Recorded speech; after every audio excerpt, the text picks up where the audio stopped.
यही देख करके बार बार आपको समझाया जाता है, ए भाई चूक मत करो। किसी से वैर थोड़ी है, द्वेष थोड़ी है। कोई संत यदि आपसे बात करता है तो आपके ऊपर कृपा नहीं, क्यों बात करेगा? क्या लेना है? आपको लगता है हमारे द्वारा कुछ चलता है, हम कुछ है? नहीं नहीं, भ्रम मत करिए, कोई भ्रम मत करिए। आपके लिए वो आपसे बात करते हैं, आपके कल्याण के लिए आपसे बात करते हैं, आपके कल्याण के लिए वो आपको डांटते हैं, आपके कल्याण के लिए आपको दुलार करते हैं। दोनों बातें समझ लीजिए। जो लाडली लाल में चित्त लगाए हुए हैं उनको कहीं किसी सुख की आकांक्षा नहीं। सच्चाई से समझ लीजिए। अगर वो सुख का कहीं खेल खेलते तुम्हें नजर आ रहे हैं, वो तुम्हारे लिए, तुम्हें दुलार कर रहे हैं, निकल चलो। तुम्हें डांट रहे हैं, निकल चलो। तुम्हें प्यार कर रहे हैं, निकल चलो। तुम्हारे मन को अपने प्यार में फांस करके श्री जी के चरणों में समर्पित कर देना, यही काम है। ये सब संतों का यही कार्य, तुम्हारे संसार के प्यार में फैले हुए मन को समेटकर अपनी वाणी, अपने प्यार के बल से उसे प्रियालाल के चरणों में समर्पित कर देना। पर आपके अंदर ये चाह हो जाएगी, तभी आप उस प्यार को समेटने में सहयोग दे पाएंगे। मुझे अब इस ब्रह्मा के रचे हुए माया से मुक्त होना है। पर आप तो इन्हीं खिलौनों में राजी हैं, और जब इन खिलौनों से मन को हटाने की बात कही जाती है तो आपको बुरा लगता है। आपसे जिसे कहा जाता है कि अब आप ऐसे रहिए, मनोचिन्हारो नाय, तो आपको लगता है कि हमारे संबंधों में प्रहार कर रहे हैं। तुम्हारे संबंध जितने हैं इनका प्रहार पहले हो चुका है काल के द्वारा, तुम इनको नहीं रोक पाओगे। काल पहले ही काट चुका है सारे संबंध। बस तुम संबंध का राग लेकर के यहां से जाओगे, दुर्गति हो जाएगी। और संबंध को प्रियालाल के चरणों में समर्पित करके जाओगे तो सदगति हो जाएगी, अनुराग हो जाएगा। जो आसक्ति संसार के संबंधों में है, वही आसक्ति जब संत महापुरुषों से हो जाती तो मोक्ष का खुला हुआ द्वार, ये भगवान कपिल देव जी कहते हैं। आप अपना अधिकार अपने में मत रखिए, गुरुजनों को दे दीजिए। अब हमारे जीवन की बागडोर आपके हाथ में है, आप जिस दिशा में चाहें ले चलें। हमारा केवल आपकी आज्ञा पालन करना कर्तव्य। तो कह रहे कदापि चिन्मयादुपरि चेत स्पृहा रोहणे। यदि तुम्हें इस चेतन अचेतन जगत से मुक्त होने की इच्छा जागृत हो गई है तो पहला, स्नेह का संबंध किसी से मत रखिए। स्नेह का संबंध केवल प्रियालाल से रखिए। वही स्नेह जो माता में, जो पिता में, जो भाई में, जो बंधु में, पत्नी में, पुत्र में, वही स्नेह प्रियालाल को चाहिए। आप और सब कुछ दो, भगवत प्राप्ति नहीं होगी। ये स्नेह दे दो तो भगवत प्राप्ति पक्की हो जाएगी। सबसे स्नेह करो श्यामा श्याम के संबंध से। हमारा स्नेह का संबंध श्यामा श्याम से, श्यामा श्याम के संबंध से स्नेह कोई फर्क नहीं पड़ेगा। पर आपको अभी ये कला नहीं आती है। आप जब तक एक बार समस्त संबंधों के स्नेह को बटोर कर प्रियालाल के चरणों में समर्पित नहीं कर देते, तब तक आपको लगेगा, वाणी से बोलोगे कि सब भगवत भाव से ही, लेकिन पूरा राग यही है, ये हमारे अमुक है, हमारे अमुक है। इसलिए इस रहस्य को समझो, पहले हटो, फिर जब वो राग अनुराग में बदल जाता है तो फिर पूरे विश्व से प्यार करो, कोई फर्क नहीं पड़ेगा। सब जीवन सो प्रीति रीति निवाहत आपनी, क्योंकि वो रीति जानता है। हमारी रीति श्यामा श्याम के संबंध से ही सबको मानना। एकांत की रति विधान करो, शब्दों को समझिए। एकांत की रति विधान करो, अर्थात हमारे हृदय देश में केवल इष्ट और गुरुदेव के सिवा किसी से प्रीति नहीं। पर बहुत इस बात से हम कमजोर हैं। कहीं न कहीं हम अपनी प्रीति, हमारा दोस्त है, हमारा मित्र है, हमारा रिश्ता है, हमारा संबंध है, तो श्री जी करुणा करके आपको लाई अपने संबंध पुष्ट करने के लिए, फिर भी आप अज्ञानवश उन्हीं संबंधों को पुष्ट करते हैं जिससे आपकी दुर्गति हो जाए। जो आपके अरे एक हिरन के बच्चा के संबंध ने एक जन्म नष्ट कर दिया, फिर और किसकी बात करें। इसलिए एकांत की रति विधान करो। एकांत की आपकी रति हो चुकी है, इसका परिचय आपके सामने भारी विपत्ति आई, मन केवल श्री जी में, भारी संपत्ति सुख संपदा केवल श्री जी में मन, यह है एकांत की रति। अब उसको कोई विचलित नहीं कर सकता। जहां विषयी जन रहते हैं, विषयी जन संभाषण करते हैं, उस स्थान में, उस भीड़ में, उन लोगों के बीच में अरुचि हो जाना। रतिम मदन मोहने विदधताम तदेकांतिकीम। एकांत की भक्ति, विरति, जन समुदाय, प्रपंच भाषण करने वाले, इनसे संबंध नहीं। ना संतु जनतापने प्रतिवसंतु वृंदावने। जनता अर्थात केवल विषय प्रपंच की वार्ता करने वाले, तापने, हृदय में ताप पैदा हो उनके संग नहीं, मुझे संग नहीं, कोई भी हो, प्रिया प्रीतम से तुम्हें मतलब नहीं, उनकी चर्चा से मतलब नहीं, उनके संबंध से मतलब नहीं, तो हमारा आपसे क्या संबंध। देखो, जगत के संबंध प्रियता दिखा करके भोग सामग्री दे सकते हैं, धन दे सकते हैं, व्यवस्था दे सकते हैं, पर प्रियालाल की प्रीति नहीं।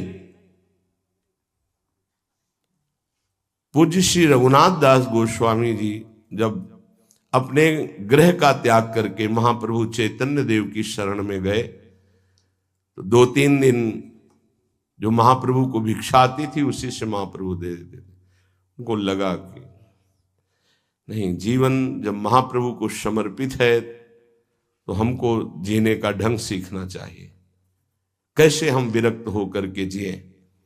इतने में घर से भेजे हुए बहुत से सेवक, रुपया, सामग्री, रसोईया सब आ गया, क्योंकि बहुत बड़े धनी थे उनके पिताजी, और पिता के भाई दोनों के बीच में एक लाड़िले पुत्र थे पूज्य श्री रघुनाथ दास गोस्वामी, जिनकी समाधि राधा कुंड में विराजमान है।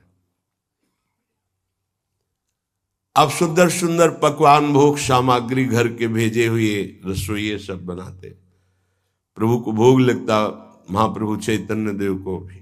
और फिर विचार किया, क्या ये माता पिता के द्वारा दी हुई सुविधा वैराग्य में कलंक नहीं है? मेरा जीवन प्रभु के लिए, क्या मैं प्रभु आश्रित नहीं जी सकता? जब विरक्त हो गया तो माता पिता के द्वारा दी हुई भोग सामग्री से जीना निषेध है।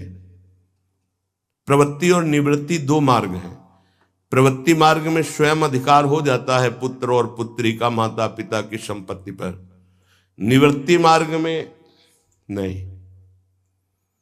स्वीकृत नहीं है। निवृत्ति मार्ग में स्वीकृत नहीं। जिसने इस स्वीकृति को स्वीकार किया वो कच्चा ही बना रहता है पूरे जीवन, पक्का वो कच्चा बना रहता है। ये दृढ़ बात समझ लीजिए। आज तक इतिहास है विरक्तों का। निवृत्ति मार्ग पर अगर वैराग्य ले लिया तो माता पिता के द्वारा उसका भरण पोषण कभी नहीं हुआ। आप पढ़ करके देख लीजिए, चाहे कोई भी हो, किसी भी मार्ग का हो। जब रत्नावती जी ने, उनके लिए चिट्ठी आई, पुत्र ने भेजा कि पिता ने सभा में मुंडी का पुत्र कह के कहा, मतलब सन्यासिनी का पुत्र कह के, माता हमारी इस नाम की रक्षा करना। ये हुई चिट्ठी पढ़ी तो महल छोड़ दिया उसी समय, और नाई को बुलवाया, अपने जो राजरानी के बाल थे उतरवा दिया, और संत सभा में बैठ गए। आज से कहा राज अन्न का त्याग। अब ग्राम नगर के द्वारा दी हुई भिक्षा के द्वारा भरण पोषण होगा, इस राजा के द्वारा दिए हुए नहीं। और पति थे माधव सिंह। जब ये बात सुनी तो उनको भयंकर क्रोध हुआ। मेरे सामने मेरी पत्नी, मेरा इस तरह का अपमान, मारने का प्रयास किया, निष्फल है। अंततो गत्वा, चरणों में हाथ रख के माथा रखा है, पढ़ के चरित्र देख लेना। नहीं इनके महल में रहूंगी, नहीं इनका भोजन पाऊंगी। विरक्त होकर के माता पिता के द्वारा भरण पोषण होना, एक बार एक भिक्षा के लिए तो अनुमति है। अगर विरक्त हो गया है, एक भिक्षा अगर माता पिता करा दे तो वो स्वीकृत है, इसके अलावा नहीं। आप चरित्रों को पढ़ के दे, सिद्धांत से नहीं चलोगे तो 4 दिन बाद फिर उसी में आ जाओगे। जब हम विरक्त हो गए, पूरे विश्व का भरण पोषण प्रभु करते, तो मेरा नहीं करेंगे क्या? आज अगर कोई जुड़ा है तो वैराग्य और भगवत प्राप्ति के लिए जुड़ा है। हमारा संबंध संसारिक नहीं, भागवतिक। जिस मार्ग में हम हैं उस मार्ग में। रघुनाथ दास गोस्वामी को 2-4 दिन हुए, फिर अंदर आग लग गई। नहीं, पिता के द्वारा दिए हुए वैभव को नहीं भोगना, वापस। अब कैसे जिए? तो जहां सिंहपौर पर जगन्नाथ जी के सब भिक्षुक खड़े होते थे, उन्हीं के बीच में खड़े हो गए। अब जो बांटते हैं तो उनका स्वभाव है लेने वालों का दौड़ दौड़ कर आगे लेना। कभी कभी मिलता, उनको शांत खड़े रहते तो पा लेते, नहीं मिलता प्रसाद तो भूखे रह जाते। फिर विचार किया, इसमें खड़े होकर के भी एक वृत्ति बनी रहती कि आने वाला देगा, ये भी ठीक नहीं। एक जगह अन्न क्षेत्र में अन्न बंटता था, वहां से जाके लाने लगे। फिर विचार किया, विवेक धैर्य नहीं लेने देता। यार हम यहां कोई सेवा तो करते नहीं, क्योंकि भरपेट अन्न पाने का जिस क्षेत्र में अधिकार है तो वहां सेवा करना जरूरी। चाहे पोछा लगा दो, चाहे पत्तल फेंक दो, कोई सेवा वहां करनी चाहिए, तभी आपका वैराग्य सुरक्षित रहेगा, नहीं तो फिर ठीक नहीं है। वहां अन्य क्षेत्र में भी छोड़ दिया भोजन लेना।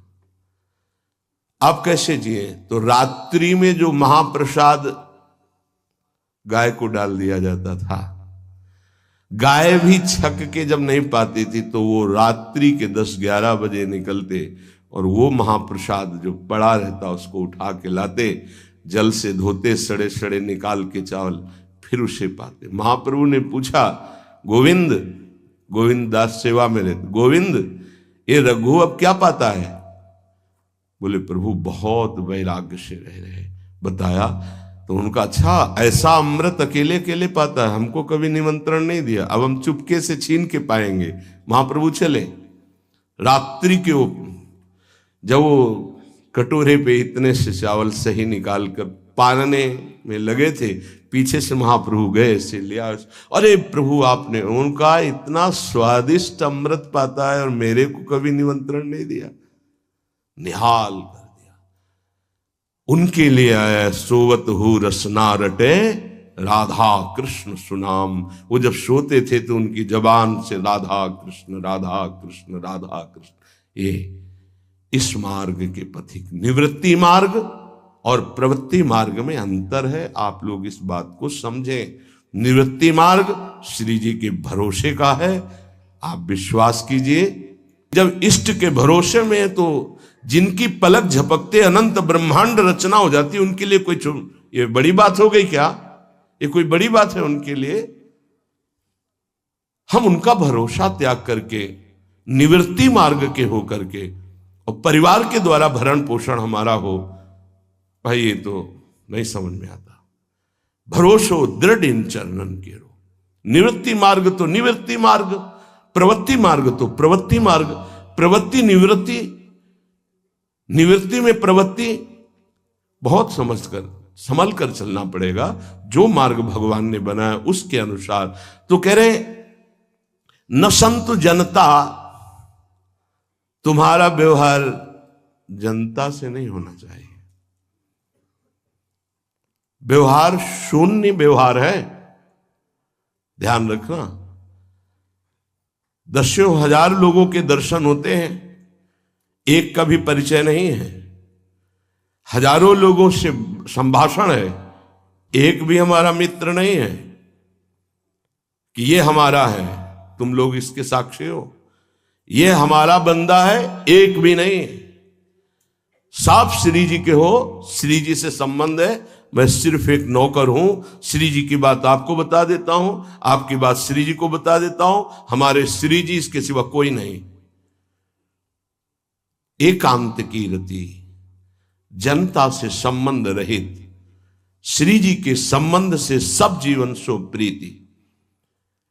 श्री वृंदावन में वह चिदानंद रस को प्राप्त होता है। यह है रहनी। वृंदावन इह विधि बसे तज के सब अभिमान, तृणते नीचो आपको जाने सोई जान। ये समझ जाओ किस बात का आश्रय लिए हो। जिनको ब्रह्मांड रचने में सेकंड नहीं लगाए वो हमारी प्रियाजू के अधीन है। हमको कुछ अपनी व्यवस्था के विषय में सोचना, मानो शरणागति के विषय में आपको अविश्वास, कलंक है ये बात। हे बिल्कुल भरोसे पे हो जाओ, फिर सामने देखो क्या होता है। बिल्कुल भरोसे पे हो जाओ। गुरुजनों ने कभी भी अन्य आश्रय नहीं होने दिया, कभी भी अन्य जगह जगह बचाते। वो जानते हैं कि अन्य आश्रय, धन का आश्रय, वस्तु का आश्रय, व्यक्ति का आश्रय, ये तुमसे सच्ची बताते हैं, गुरुजनों की कुछ बातें बाद में समझ में आती, पहले समझ में नहीं आती। केवल श्री जी का भरोसा रखो, जिसने आज दिया है वही कल देगा। जब गुरु जी को कोई कहता कि कभी काम में आ जाएगी ये वस्तु, रख लो, तो बोले इसी को मिटाने के लिए बाबा जी हुए हैं। जब कभी काम में आनी होगी तो तुरंत श्री जी भेजेंगे, हम इसको पहले से क्यों रखें। ये हमें चाहिए कि केवल श्री जी का आश्रय लेकर वृंदावन वास हो। देखना कितना आनंदित रहोगे। फिर रोना आता है, तुम्हारे आंसू फिर निकलेंगे। जब आप एकांत में होंगे, आपका कोई नहीं होगा और आपकी परिस्थिति विपरीत होगी, तब जो शरणागति होती है वही भगवत प्राप्ति कराती है। जब तक विपरीत परिस्थिति नहीं आएगी तब तक शरणागति परिपक्व नहीं होगी। बात लिख लीजिए, चाहे वो द्रौपदी जी हो, चाहे गजराज गजेंद्र जी हो, चाहे कोई भी हो, जब ऐसी विपरीत परिस्थिति आए कि कोई भी सहयोगी नहीं रह गया, तब शुद्ध शरणागति और भगवत साक्षात्कार। उस दिन के लिए तैयार रहो और मांगो कि हमारी आसक्ति का नाश करने के लिए परिस्थिति ऐसी दे दो प्रभु कि सिर्फ आप पर दृष्टि हो, सिर्फ आप पर, ना कोई हमारा, ना हम किसी के, सिर्फ आप। मेरे तो गिरधर गोपाल, दूसरों न कोई। बात समझो, सत्संग की बात को समझो, परमार्थ की बात को समझो। तो जब कोई हमारे जीवन में प्रश्न आता तो जो नील चादर ओढ़े हुए विराजमान है उनकी चादर की तरफ देखते, आकाश की तरफ, बाहर निकलकर आकाश की तरफ देखते। तत्काल उत्तर मिला है हमको, तत्काल भाग, यहां से भाग। झोला टांगा, रात्रि में भागे, जब भागे तब रात्रि में भागे। भागो भागो भागो, भागते भागते अब पायो परम विश्राम। अब वृंदावन, श्री वृंदावन विश्राम, सब सोहित निष्काम मत, श्री वृंदावन विश्राम। हे भागते रहो, संबंधों से भागते रहो, आश्रयों से भागते रहो। एक आश्रय केवल हरि गुरु का, बस एक विश्राम स्थल। जैसे आप रखो, जैसे आप रखो, हम उसी में राजी हैं। समस्त प्राणियों को वृंदावन के नमस्कार बुद्धि से देखो। देखो यहां की रहनी, वृंदावनी विधि बसे तज के सब अभिमान, तृणते नीचो आपको जाने सोई जान। तृण से नीच अपने को जो जानता है सबको नमस्कार करेगा। और सच्चाई में देखो तो ऐसा ही है, कुछ नहीं है। कोरा अहंकार केवल है। क्या है हमारे अंदर? कुछ नहीं। अगर गुरु कृपा न हो, प्रियालाल की कृपा न हो तो कुछ नहीं। हाथ उठा के कहते हैं कोई बल नहीं है। बल है तो वो है, नहीं तो वो नहीं, तो कुछ बल नहीं।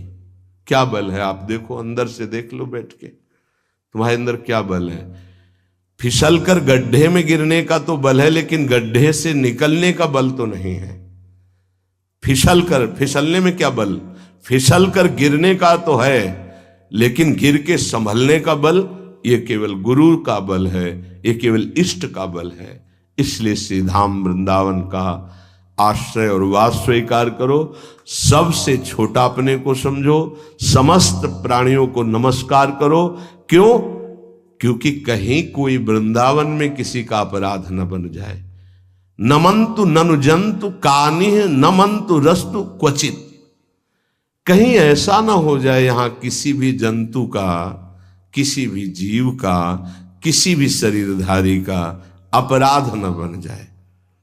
अगर वृंदावन में कोई अपराध ना बनने पावे और सबको हम नमस्कार करके रहें और श्री जी का केवल भरोसा रहे, तो आप चमत्कार देख लेंगे, अध्यात्म आपके अंदर प्रकाशित हो जाएगा।